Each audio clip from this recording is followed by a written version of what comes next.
चर्चा करेंगे जो राज्यों में चुनाव हुए हैं, त्रिपुरा में, नागालैंड में, मेघालय में। इन तीनों राज्यों की जो स्थिति है वो स्थिति कमोवेश भारतीय जनता पार्टी के पक्ष में जाती हुई दिखाई दे रही है।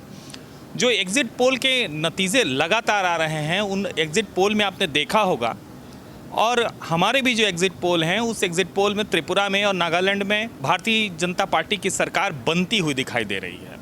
हालांकि लोगों ने सत्ता विरोधी लहर जो थी उसके खिलाफ वोट डाला है, और ये देखने को मिल रहा है कि कहीं ना कहीं प्रधानमंत्री मोदी की जो अपनी छवि है वो लगातार कितनी भी नकारात्मक जो गतिविधियां हैं उनके बाद भी उनकी जो प्रधानमंत्री की जो छवि है उस पर लगातार चुनाव हो रहे हैं। जिस तरह से अगर नतीजे भारतीय जनता पार्टी के पक्ष में आते हैं तो हमें लगता है कि आने वाले 2024 में निश्चित तौर पर भारतीय जनता पार्टी पूरे देश में लोकसभा चुनाव में फिर एक बार उसी मोदी लहर के साथ चुनाव लड़ेगी।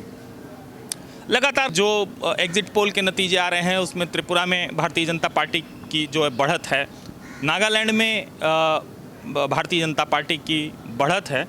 हालांकि तृणमूल कांग्रेस और भी कई पार्टियां मेघालय में जो स्थिति थी वो चुनाव लड़ी हैं, तो मेघालय की जो स्थिति है वो ऐसा प्रतीत हो रहा है कि वहाँ पर जो एक त्रिशंकु जो मैंडेट मिलेगा, त्रिशंकु जो मतदाताओं ने जो मैंडेट दिए हैं वो त्रिशंकु रहेंगे। और आने वाले समय में अब ये देखना बाकी है कि ये जो एग्जिट पोल जो हैं ये सही साबित होते हैं कि नहीं। हालांकि जितने भी एग्जिट पोल हैं, इन पूरे एग्जिट पोल में सिर्फ यही देखने को मिल रहा है कि त्रिपुरा में और त्रिपुरा के साथ साथ जो नागालैंड में दोनों जगह भारतीय जनता पार्टी अपनी बढ़त बनाई हुई है। तो अगर एग्जिट पोल की हम बात करते हैं तो निश्चित तौर पे कहीं ना कहीं एग्जिट पोल जो है वो सही साबित होते हैं, और दोनों जगहों में लोगों को, जनता को विकल्प नहीं नज़र आया।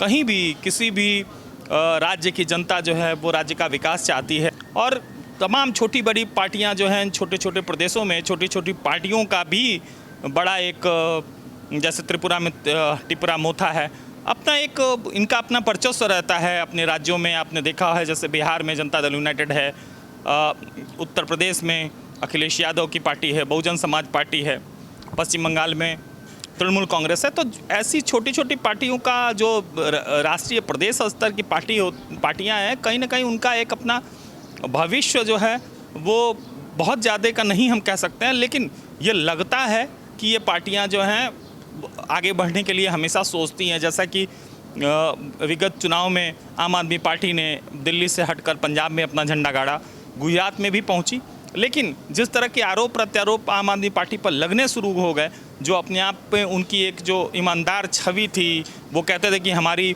आम आदमी पार्टी की जो छवि है वो ईमानदार छवि है, लेकिन उस ईमानदार छवि को लेकर केजरीवाल जो है अब दिखाई नहीं देते हैं, क्योंकि भ्रष्टाचार के आरोप में दिल्ली के उप मुख्यमंत्री को इस्तीफा देना पड़ा, भ्रष्टाचार के आरोप में उनके स्वास्थ्य मंत्री को इस्तीफा देना पड़ा। तो कहीं ना कहीं उनके जो ईमानदार होने पर एक बहुत बड़ा प्रश्न चिन्ह है।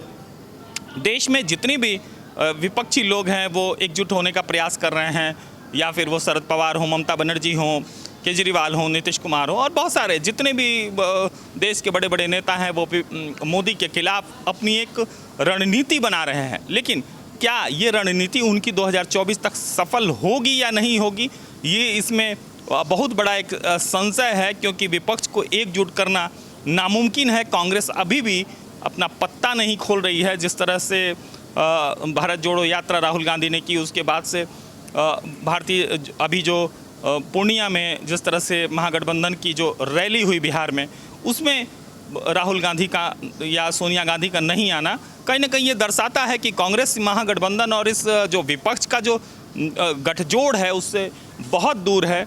और इस विपक्ष का अगर मजबूत गठजोड़ नहीं होगा तो प्रधानमंत्री मोदी की जो लहर देश में 2024 में चलेगी, मुझे लगता है कि इसको हटाना बहुत ही नामुमकिन होगा। प्रधानमंत्री मोदी निश्चित तौर पर आज भारत के एक बड़े चेहरे के रूप में काम कर रहे हैं। पूरे विश्व में जो उनकी अपनी एक छवि है, लगातार दिख रही है। प्रधानमंत्री मोदी अपनी जगह लगातार बनाए हुए हैं और उनकी जो उनका अपना जो उनकी अपनी जो कार्यप्रणाली है, जो उनका अपना तरीका है काम करने का, वो बिल्कुल ही अलग है। और शायद यही वजह है कि त्रिपुरा और जो है नागालैंड में भारतीय जनता पार्टी की फिर एक बार सरकार बनेगी। हालांकि मेघालय में ये जो स्थिति है वो काफ़ी संशय की है। वहाँ पर निश्चित तौर पर जो मैंडेट सामने जो एग्जिट पोल सामने आ रहे हैं उसमें ये लगता है कि मेघालय में त्रिशंकु विधानसभा बनने के पूर्णतः आसार हैं। हम ऐसी चर्चा लगातार और आपसे करते रहेंगे। सच्ची बात आपके साथ फिर मिलेंगे। मैं विवेक शुक्ला आपके साथ प्रभात वार्ता में।